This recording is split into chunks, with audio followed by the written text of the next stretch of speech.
दूसरे चरण की पोलिंग होने जा रही है और सभी की नजर है कि आखिरकार इस बार वोटर ज्यादा निकलेगा या कम निकलेगा। तो क्या क्या मुद्दे हैं, क्या होने जा रहा है, इन सब पर बातचीत करने के लिए हमारे साथ जाना माना चेहरा है सुशील कुमार जैन साहब हैं, जो कि नोएडा सेक्टर 18 मार्केट एसोसिएशन के अध्यक्ष हैं। आइए सीधा उन्हीं से बात करते हैं और जानते हैं कि आखिरकार मुद्दा क्या है। सुशील जी, न्यूज स्टेशन में आपका स्वागत है। सर, अगर हम इस इलेक्शन की बात करें तो क्या लगता है इस बार वोटर ज्यादा निकलेगा या कम निकलेगा? नोएडा में क्या स्थिति? धन्यवाद सिद्धार्थ जी। और जो आप बात कर रहे हैं कि इस बार वोटर ज़्यादा निकलेगा या कम निकलेगा, देखिए पहले चरण की वोटिंग के बाद अब वोटर को भी ये समझ में आ गया है कि हमें वोट डालनी ही है। वो किसी को भी वोट डाले, क्योंकि देखिए मतदाता जो है वो पहले चरण में शायद इतना उत्साहित नहीं था और उसे शायद घर बैठे या कोई और काम रहे होंगे, जो भी कुछ रहा होगा, तो उसने शायद वोटिंग पे इतना ध्यान नहीं दिया, जिस वजह से कि वोटिंग परसेंटेज कम रहा। लेकिन अभी जो पिछले चरण के बाद का समय चल रहा है, उसमें सभी पार्टियों ने अपनी ताकत लगाई है और उस ताकत के बाद मतदाता को सीधा संपर्क भी किया है। उस सीधे संपर्क की वजह से मुझे लगता है कि इस बार वोटिंग परसेंटेज कुछ ना कुछ सुधरेगी और अच्छी होनी चाहिए। गौतम बुद्ध नगर सीट एक ऐसी सीट है जिसमें हम कह सकते हैं अर्बन वोटर बड़ी तादाद में हैं। तो क्या लगता है, अर्बन वोटर्स जो है अपना जो मताधिकार है निकल के आगे आएंगे कि बहुत से लोग होता है छुट्टी होती है तो निकल लेते हैं पहाड़ों पर, वो समझते हैं छुट्टी हो गई। तो इस बार क्या इस पर कोई फर्क आएगा? देखिए, जहाँ तक मैं अगर गौतम बुद्ध नगर की बात करूँ, तो गौतम बुद्ध नगर में अर्बन होने की वजह से यहाँ पर एक कॉरपोरेट क्लास, वर्किंग क्लास कह सकते हो या व्यापारी क्लास कह सकते हो, और जो सोसाइटीज़ हैं उनमें रहने वाले लोगों की संख्या बहुत ज़्यादा है। और जो डर होता था अब तक, वो उन्हीं लोगों के बाहर जाने का होता था, क्योंकि फ्राइडे की वोटिंग है, सैटरडे संडे है और आगे भी शायद एक छुट्टी और है, तो उसको देखते हुए लोग बाहर जाने का प्रोग्राम बना लेते हैं। लेकिन मेरी बहुत लोगों से बात हुई, तो उसमें जो सबसे बड़ा अब की बार अच्छा मुद्दा है, वो ये आया है कि लोगों के सोसाइटी के अंदर आपने मतदान केंद्र बना दिए हैं। तो उन सोसाइटी के अंदर मतदान केंद्र बनने का सबसे बड़ा फ़ायदा ये होगा कि आप देखना पहले घंटे की जो वोटिंग होगी वो बहुत अच्छी होगी, क्योंकि आपके घर के नीचे जब आपका मतदान केंद्र है, तो आप सुबह सुबह वोटिंग डाल के आप 3 दिन छुट्टी करो, 4 दिन छुट्टी करो, कोई आपको रोकने वाला नहीं है। तो मैं ये समझता हूँ कि सुबह का जो टाइम है, जो सुबह सुबह का टाइम है, उसमें वोटिंग हो जाएगी।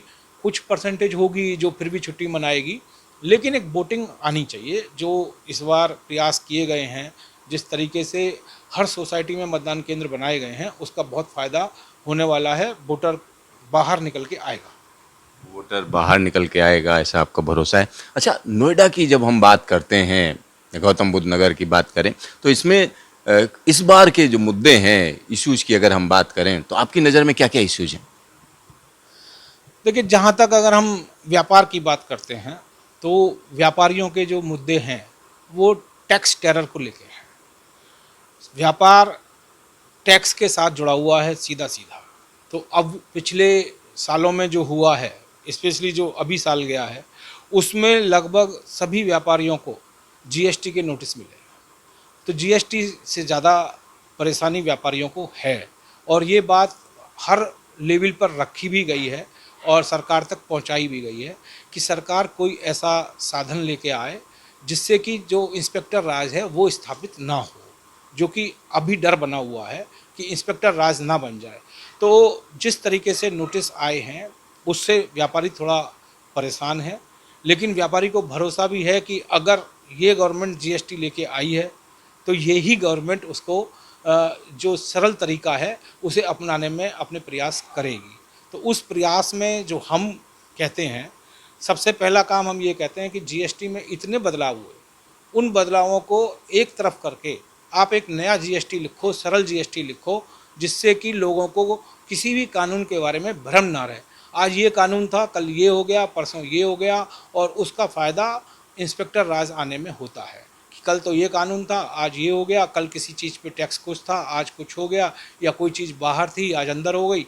तो इन सब चीज़ों के, इनपुट टैक्स क्रेडिट के केस जो भी हैं, एक ना एमनेस्टी होती है कि भाई अगर किसी का 1,000 रुपये का केस है तो आप कम से कम उसको तो छोड़ सकते हो या उससे कह सकते हो कि भाई आगे से ध्यान रखना। तो एक सरकार को कोई ना कोई एमनेस्टी सोचनी चाहिए और लोगों के बीच में ये इस तरह के प्रस्ताव लाने चाहिए कि भाई अब तक जो हुआ सो हुआ, आगे आप इस तरीके से काम करेंगे। एक चीज़। दूसरा है इनकम टैक्स को लेके। अब इनकम टैक्स में हमेशा सरकार इंडिविजुअल पे काम करती है, कॉरपोरेट पे काम करती है। बहुत सारी कंपनियां, छोटी छोटी कंपनियां हैं, छोटे छोटे एंटरप्रेन्योर हैं, पार्टनरशिप में काम करते हैं, उनको आज तक कोई सुविधा सरकार ने नहीं दी। उनका वही लेवल रहता है टैक्स का, सीधा 30% का टैक्स है।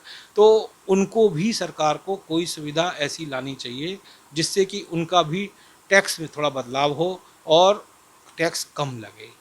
तीसरा, अब इंडिविजुअल की अगर हम बात करते हैं तो जो अभी एक मिनी बजट आया, चुनाव से पहले का बजट आया, उसमें 87A ख़त्म किया गया।